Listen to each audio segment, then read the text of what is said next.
উৎসবে মেতেছিল সরিষাবাড়ির ঝিনাই নদী। কে জানতো এ আনন্দ শেষ হবে বেদনায়। সৈয়দপুর ও ধারাবর্ষা এলাকায় 2 দিনব্যাপী নৌকাবাইচ ও গ্রামীণ মেলা দেখতে এসেছিলেন উপজেলার কামরাবাদ ইউনিয়নের ধারাবর্ষা গ্রামের আনসার আলীর স্ত্রী মোর্শেদা বেগম ও মেয়ে শোভা আক্তার। নৌকাবাইচ দেখে বাড়ি ফেরার জন্য খেয়াঘাটে আসেন মোর্শেদা বেগম ও তার মেয়ে। খেয়াঘাটে তখন মাঝি না থাকায় নৌকার যাত্রীরাই নৌকা পারাপার করছিলেন। তাদের অদক্ষতার কারণে মাঝ নদীতে নৌকা ডুবে যায়। স্থানীয়দের সহায়তায় নৌকার অন্য যাত্রীরা পারে উঠতে সক্ষম হলেও মা মেয়ে দুজনই ডুবে যান।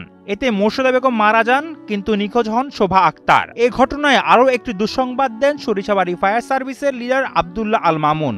তিনি জানান, উপজেলা ফায়ার স্টেশনে ডুবুরি দলই নেই, ফলে তারা শোভা আক্তারের খোঁজ পর্যন্ত করতে পারছেন না। জেলা ও বিভাগীয় কার্যালয় থেকে ডুবুরি দল আসবে, তারপর শুরু হবে উদ্ধার কাজ।